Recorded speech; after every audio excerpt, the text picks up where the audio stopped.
In this video we will be using the Head Prestige Mid 2019 model, Wilson Revolve 17 as the strings, and there'll be 4 different experiments. The first experiment will be no dampener at all. The second experiment we will be using the Volkl Vibra stop dampener. So I haven't used this often, I'm not really sure what to expect. We'll go out on court and see what kind of effect it has on the serve speed and consistency. But yet the second experiment will have the dampener placed at the bottom of the string bed, the low point.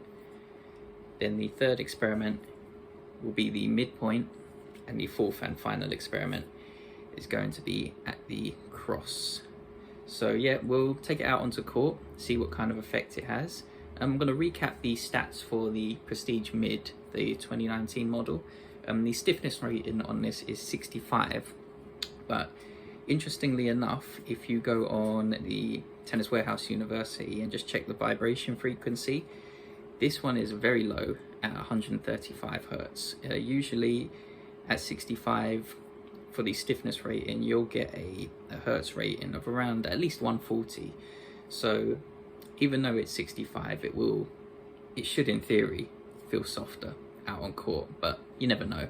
We'll take it out, see what happens, and go from there. So yeah, let's do it.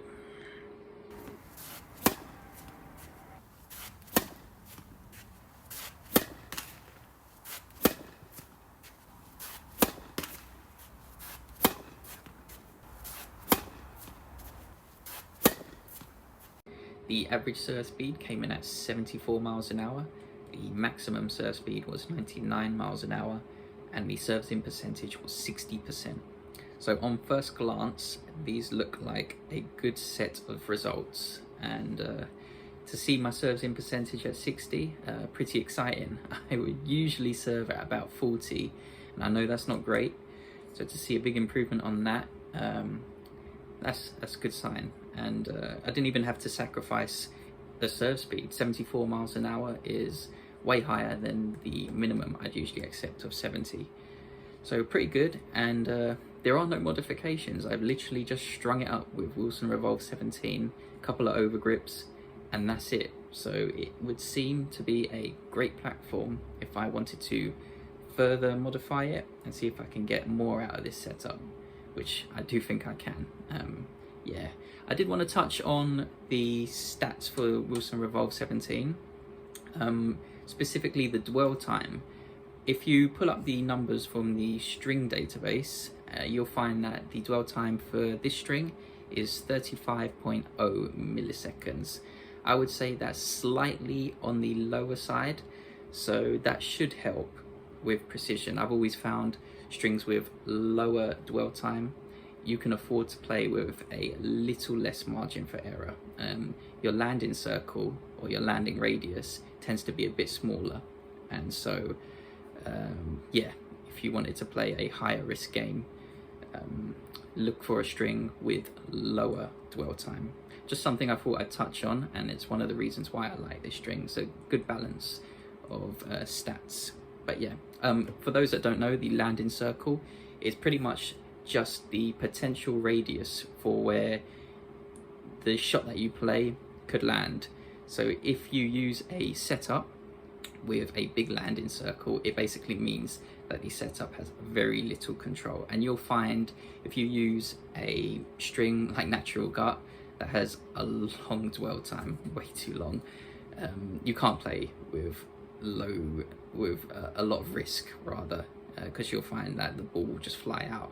You'd have to play with a lot of margin for error, and it's just not useful if you're taking it into a match. It's not even fun to play with, it's just soft. If you've got injuries, that's it. It's only good for that, and I'm sorry for those of you who use Natural Gut, or those of you who use softer rackets. It's just the truth. But yeah, if there's any more questions on that, just drop them in the comments. I'll try my best to answer them again. Anyway, let's move on to the next experiment, and hopefully we can keep this up.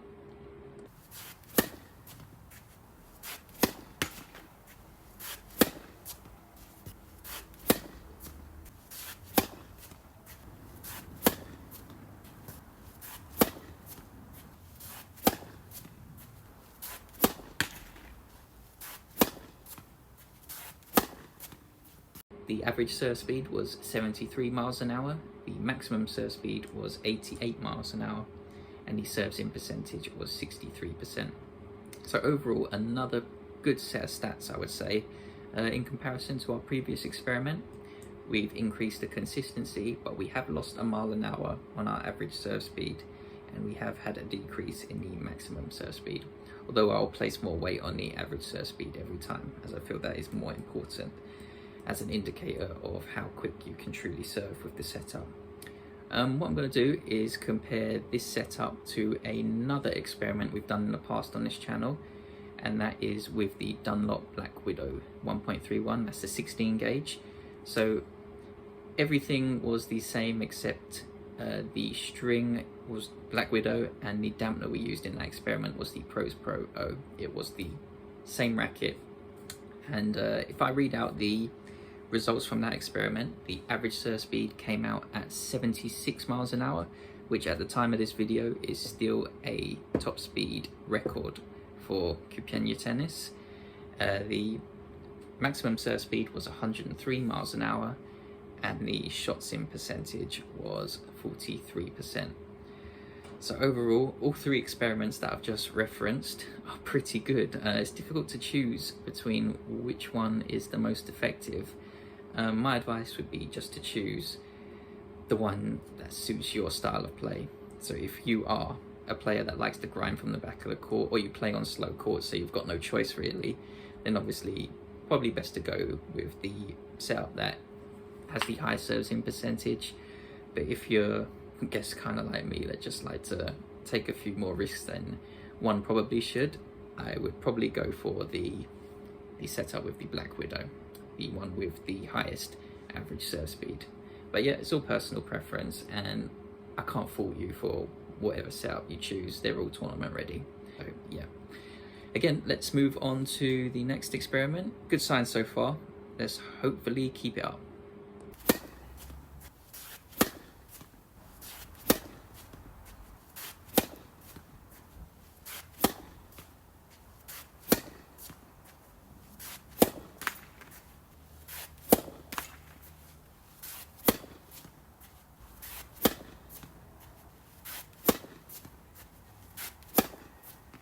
The average serve speed was 72 miles an hour, the maximum serve speed was 94 miles an hour, and the serves in percentage was 52%.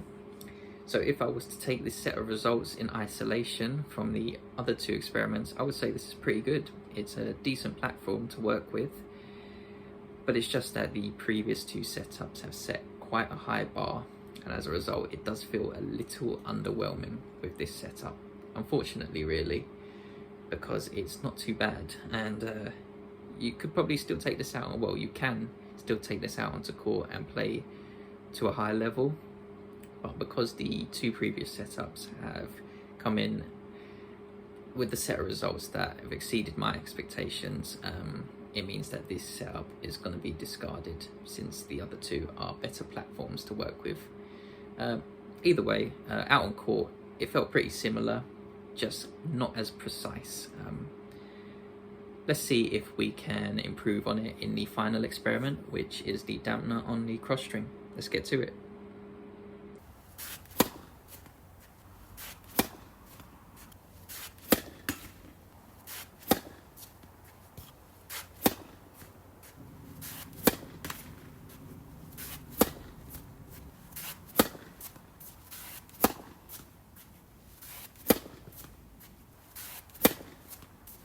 The average serve speed came in at 72 miles an hour, the maximum serve speed was 92 miles an hour, and the serves in percentage was 53%. So again, another pretty good set of results in every area that matters. This setup didn't do too badly at all. So if you are one that prefers the feel of the dampener on the cross string, you could definitely take this out onto court in a tournament situation or a match situation and still play to a high level. But it is just that the first two setups that we've tested have set a bar so high that the last two experiments that we've touched on haven't been able to reach, unfortunately. But either way, all four setups are definitely usable, and so if you prefer one over the other. I can't really fault you for going for any of the setups. They're all pretty good. There is one other thing I wanted to touch on, and that is the deflection, otherwise known as the launch angle.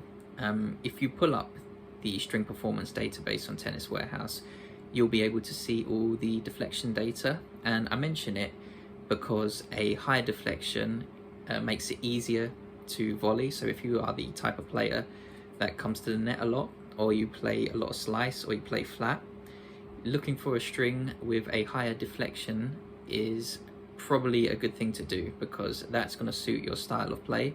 What's a high deflection? I would say anything above 32.5. That's just an example off the top of my head.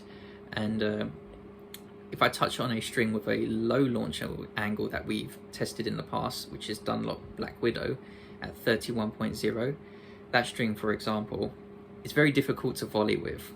Not impossible, it just requires a lot more effort than, say, with Wilson Revolve 17, which is in this setup.